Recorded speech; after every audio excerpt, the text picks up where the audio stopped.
अमीरुल मोमिनीन फिल हदीस हज़रत अब्दुल्लाह इब्न मुबारक रज़ी अल्लाह ताला, सहाबी नहीं लेकिन हदीस के अमीर हैं। इनका जब नाम आ जाता है किसी हदीस में तो किसी मुहद्दिस की जरूरत नहीं हो उस हदीस को तस्लीम न करे। ये मुझे अकड़ के चलने पे एक बात याद आई। फरमाते हैं कि हज करके मैं अपनी ऊँटनी पे अपने मुल्क शाम को जा रहा था कि रास्ते में मैंने एक झल्ली सी कमली सी बुढ़िया देखी, सहरा में डेजर्ट में पैदल चल रही है बेचारी। तो मुझे तरस भी आया और ख्याल भी आया, तो मैंने उससे कहा अस्सलामु अलैकुम वरहमतुल्लाह। तो उसने जवाब में मुझे कहा सलामुन कौलम मिर रब्बिर रहीम। मैंने उससे कहा कि ये सहरा में डेजर्ट में कहाँ तू अकेली घूम रही है?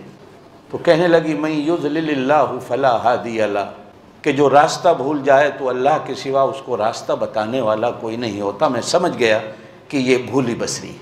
मैंने उससे पूछा अपनी ज़ुबान में कितने दिन हो गए तुझे? कहने लगी सलासा लयालिन सविया, 3 रातें हो गई कि मैं अपने काफ़िले से बिछड़ गई।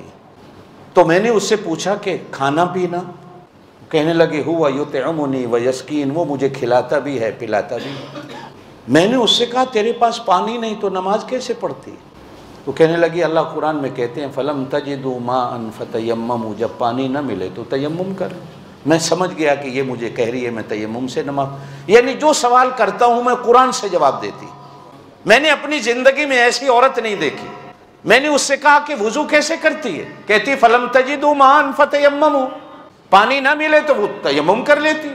मैंने उससे कहा कि मेरे पास कुछ खाना पीना है, 3 दिन से तूने कुछ नहीं खाया तो मैं पेश करूं?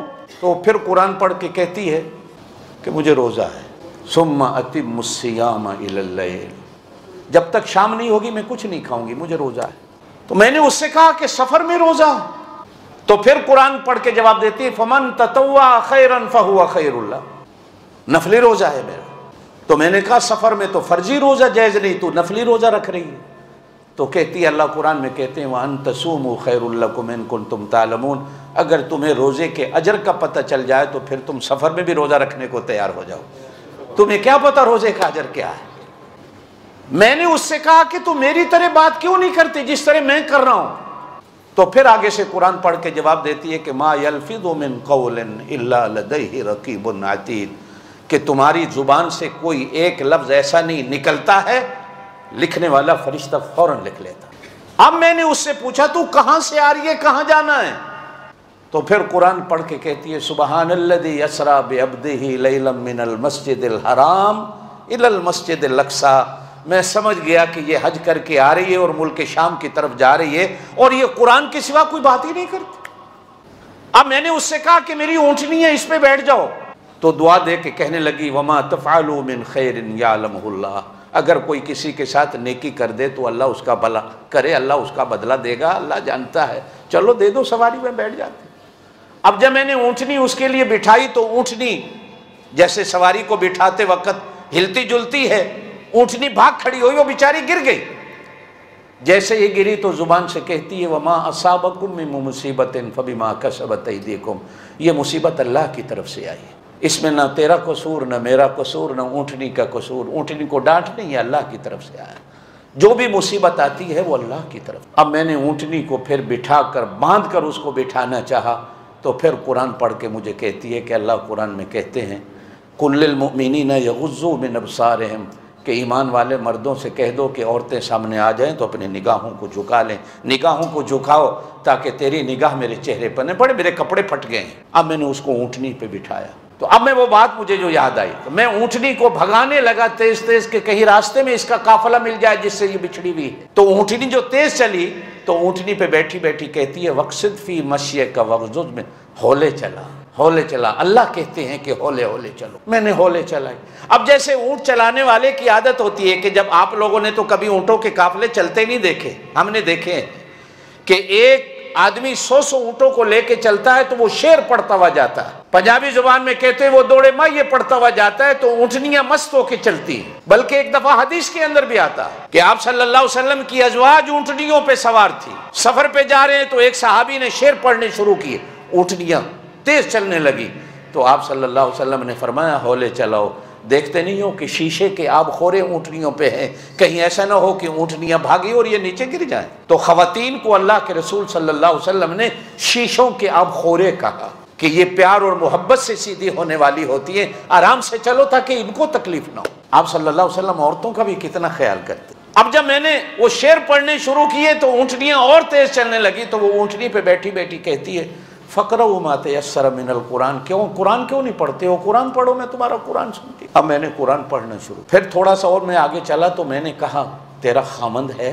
तो वो फ़ौरन ऊँटनी पे बैठ कहती है या अय्युहल्लज़ीना आमनू, ईमान वालो, ला तसअलू अन अशिया इन तुब्दा लकुम, जो तुम्हारी चीज़ें नहीं उनके बारे में पूछते क्यों, जिन चीज़ों का हक ही नहीं तुम्हारे ऊपर उन चीज़ों के बारे में पूछते क्यों। मैंने कहा को कौम कबीला, फिर कहने लगी वला तक़फ़ु मा लैसा लक बिही इल्म, जिधर जाना ही नहीं, खबरदार नहीं पूछना कि मैं किस कौम कबीले से, बस अपने ऊँटों को चलाओ। हज़रत अब्दुल्लाह इब्न मुबारक कहते हैं कि मैंने अब सारे रास्ते बात, लेकिन मुझे ये था कि जल्दी इसका काफिला कहीं मिल जाए। अचानक देखा तो वो काफिला, अब मुझे ख्याल आया, मैंने पूछा कि इस काफिले में तेरा कौन है कि जिसको मैं बुलाऊं, तो कहने लगी अल मालु वल बनून ज़ीनतुल हयाती दुनिया। में समझ गया कि इसके बेटे इसके काफिले।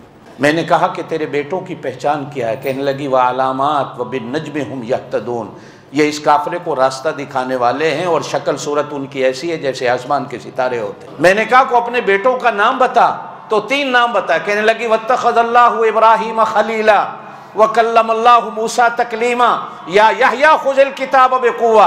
मैं समझ गया कि कबीले में, इस काफिले में 3 इसके बेटे हैं, एक का नाम इब्राहीम है, एक का नाम मूसा है और एक का नाम यहया है। मैंने जोर से आवाज दी इब्राहीम, मूसा, यहया। देखा तो 3 नौजवान आसमान को सितारों की तरह भागते हुए रोशन चेहरे वाले मेरे पास आए। मैंने कहा इसे जानते हो? कहने लगी ये हमारी अम्मा। क्या हो गया था कि पीछे बिछड़ गई थी, काफिला हमारा चल पड़ा। अब वो उतरी तो इतने में अपने बच्चों से कहने लगी फबासू अहदकुम, एक बंदा जाओ बेवारे के कौम को पैसे ले लो, हाज़िही इलल मदीना, इस शहर में जाओ, इस मेहमान के लिए को खाना लेके आओ। अब उनमें से एक बच्चा भागता हुआ बाजार जाता है, मेरे लिए खाना लेके आता। अब जब खाना मेरे सामने रखा तो वो औरत फिर कुरान पढ़ के कहती है कुलू वशरबू हनीअम बिमा असलफ्तुम फिल अय्यामिल खालिया, ये जितने पीछे मेरे ऊपर एहसान करता आया है ना, उसका बदला है, खाओ और पी। मैंने कहा कसम है मुझे, हराम है ये खाना मेरे ऊपर, पहले मुझे बताओ कि ये तुम्हारी माँ की हालत कैसी है। तो वो बच्चे रो के कहने लगे 40 साल हो गए आज तक हमारी माँ ने कुरान के सिवा को बात ही नहीं की, कुरान के सिवा को बात ही नहीं की। जब बोलती है कुरान बोलती। हम कहते हैं अम्मा हमारी जुबान में बात कर, तो वो कहती है बोलूंगी अल्लाह के यहाँ लिखा जाएगा, और मैं चाहती हूँ कि मैं इस हालत में मरूं कि मेरे होठों पर कुरान के सिवा कोई बात ही ना। ऐसी ऐसी औरतें भी दुनिया में कि जिनकी जिंदगी ऐसे गुजरी कि कुरान के सिवा कभी बात